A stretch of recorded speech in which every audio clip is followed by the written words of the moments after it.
Back in the book segment tonight, let's go out to Council Bluffs, Iowa, where Congresswoman Michelle Bachmann campaigning to be president. So, Congresswoman, I'm going to get very specific tonight in the face of all of this disaster. If you were president, what would be the first thing you would do economically, the first thing? Well, the number one thing that needs to be done is I think the Treasury Secretary has to go. You have to have some firings. You mentioned that in your talking points memo.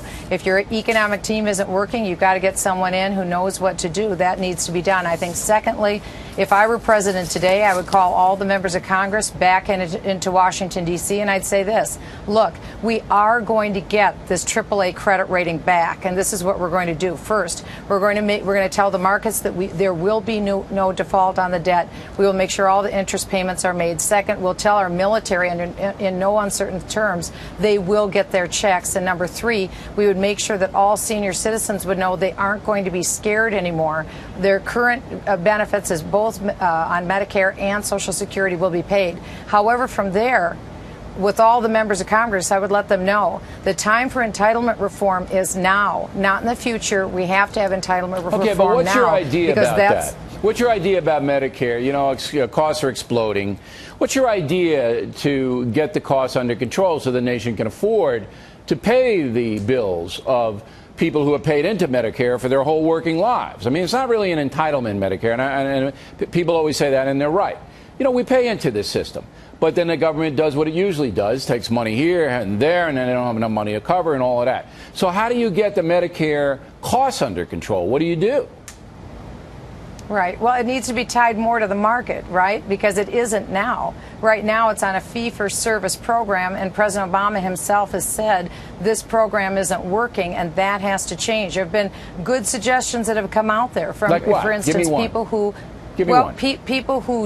people who do not have sufficient income could have their health insurance subsidized. And so for those people who do have sufficient income, then they would purchase their own health insurance. So it would be means tested as to who needs to have that subsidy or not. Okay, so the wealthy people, the affluent people who declare a certain amount of income every year, if they're over a certain level, they're not going to get as much Medicare help.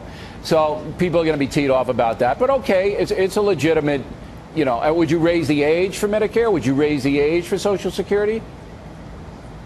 Well, again, number one, everyone has to be crystal clear. No one who's a current recipient of benefits would be impacted. I know. You got to grandfather it would be subsequent absolutely. people. That has to be crystal clear. Okay, so under 40, let's say under 40, you raise the rate, you raise the age to 67, 68, something like that?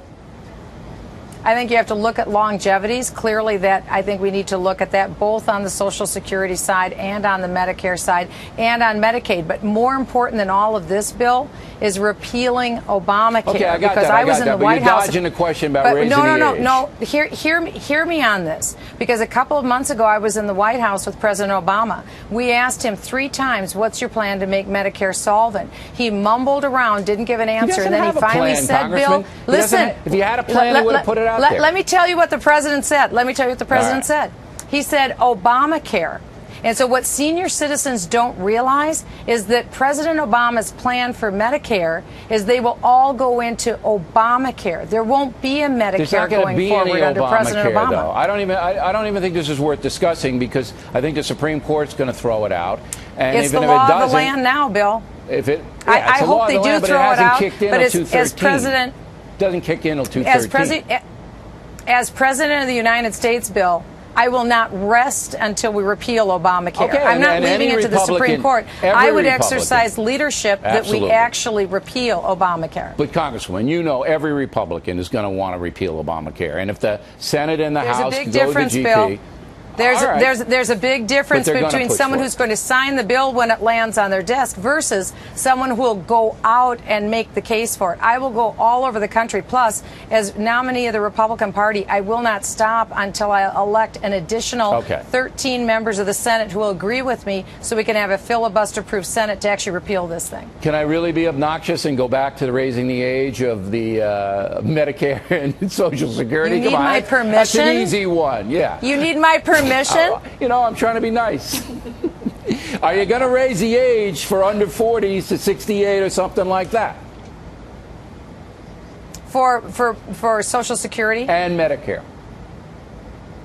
I think longevity is something that the president and many members of Congress have said we need to look at, and I think we need to keep that on the table. I'm going to say that's an I don't know yet. That's an I don't know. All right, finally, is this the worst day? No, it's in the mix. It's in the mix. Is this the worst day? This is a very bad, no good day. 634-point drop on the market. For 2 months, I've been leading do not raise the debt ceiling. The day of reckoning came last week. This is in addition to the 9th worst day in the stock market last week when we had an over 500-point drop. So senior citizens are looking at their portfolios right now, and they've taken a huge hit. I hope they're not looking. This is a very bad day for America. I'm not looking at mine. I'm going to tell all my viewers, don't look.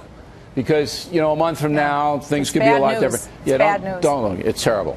All right, Congresswoman. But make positive decisions. That's what we need to do. We need a new president. We got to make positive decisions to turn the economy around. All right. Good luck in the campaign. Thanks for helping us out tonight.